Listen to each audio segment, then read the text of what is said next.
2K26 is around the corner, and I just want to talk through three builds you need to make to save your money, man. If you anything like me, I waste money on 2K. I ain't gonna lie, man. I make new builds consistently, but every single year there's a couple builds that will last, that will go through the whole year, and will be super useful when the game come out, man.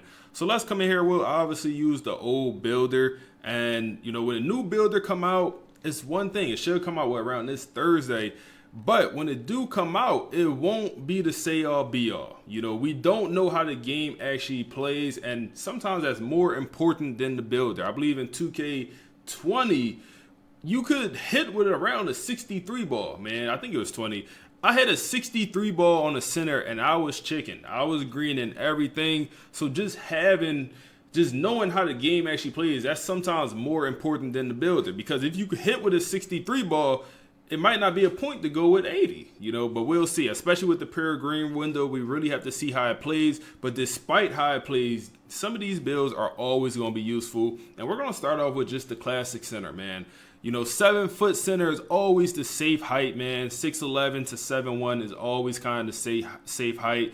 Good wingspan as well, man. And when it comes to building your guy, your best bet, especially early on, is just to go with a rebounding guy, man. A rebounding and strength guy is really your best bet. Give him a little bit of three ball. I'm not saying I'm against the inside centers, but just having some three ball, even if it's a 74, even if it's a 70, that's better than nothing. A little bit of mid-range, enough standing dunk where you can get the basic contacts, just having an inside big, because day one, no one can shoot. People will not be able to shoot every single year. And also, if you're in a friend group or you're looking for runs, no one makes a center to start off. Everyone want to make the little guards. Everyone want to make the point guards, even the locks. No one really wants to make a big man. So just having a guy with solid rebounding, you don't have to go 99. You could go with a overall well-rounded center, but it's having a big man that could rebound. If you want to go pure inside and take the skill out of it, yeah, I said it. If you want to go pure inside, do that, man. But just having a guy with solid rebounding across the board, bare minimum shooting just to hit open. And like I said, we really don't know what is the bare minimum to hit open until we really get our hands on the game and get a couple hours, maybe even a week or two under our belt to really understand what the best builds. Because day one, I like to make a lot of builds, and I like to make risky builds, man. That's not good for business, because I make a risky build, it don't work out. Guess what? I'm in that builder a week later, and I'm making another build. With this build, a build like this will last all year, man. Enough pass accuracy to get by. You don't got to go the high 80s. Enough just to get break started, maybe on silver, up at the gold. Just a basic build. Some strength so you're not just getting thrown out the way. Like just something simple on a big man. It's a super safe build that you could have an absolute ball on. And then once we find out how the game actually plays, what's actually working, what's good, I think 2K, or just with games in general, man, one thing is overpowered one year, the next year I feel like they nerf it, and vice versa. Is one thing is really bad this year, the next year they're probably gonna make it good.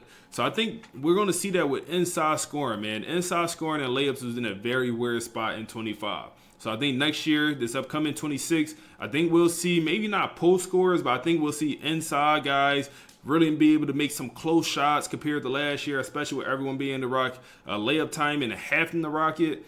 I think inside guys will be useful this year, man. I really think so. And then also, they already said standing dunks, the contact dunks will be in a better spot when you're using the meter. So that's good to see. So make a big man, man. It's a safe option. Wait as long as possible if you can to make a build, man. You got to wait as long as possible if you really want to save your money. Because when you make a build early on, that build really could be a bust, man. I remember 2K23, I made a post-scoring point guard because post-scoring was very good to start the year. Yes, a post-scoring point guard. He was 6'7". The next day, they patched post-scoring. Literally, day two, they patched post-scoring. That build was absolutely useless, and I wasted $100, whatever, on that build, and I didn't use it the entire year. Wait as long as possible. Wait until that first patch come out. If you see something's overpowered day one, don't make a build based off it, because 9 times out of 10 they're gonna patch that tomorrow and they don't care.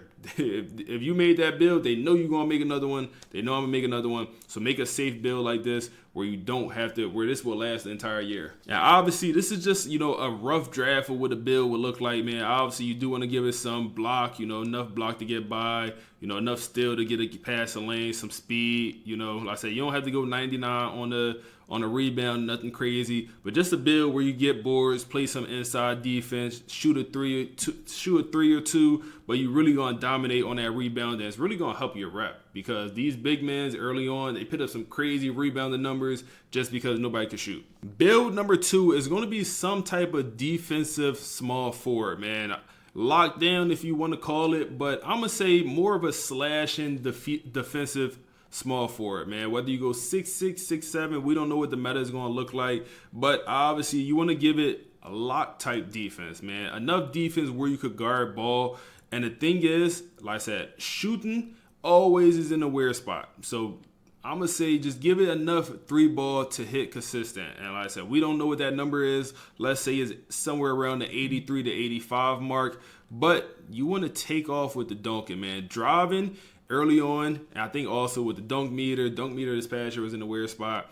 I think this upcoming year, driving and layups will be in a very, very good spot. So giving a guy with some contact dunks, whether it's 96 or 94, whatever that threshold is next year, giving some guys with some pretty good dunk.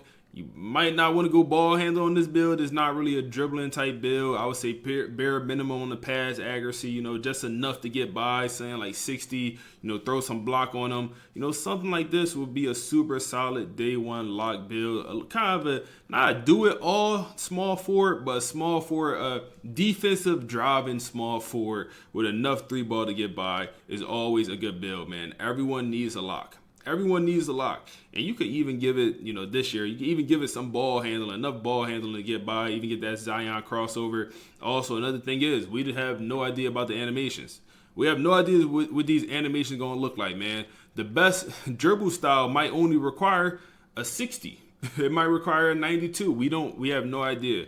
So just making a super safe lock build, something similar to this. Don't have to look exactly like this. Obviously, you want to get a little bit more speed on there, probably even some strength. Move some stuff around. Maybe just going with gold interceptor is good enough. Maybe gold pickpocket, gold glove will be good enough this year. So I'll build something like this, get a little bit more speed, maybe a little bit of strength. That's going to be a super safe build to go with.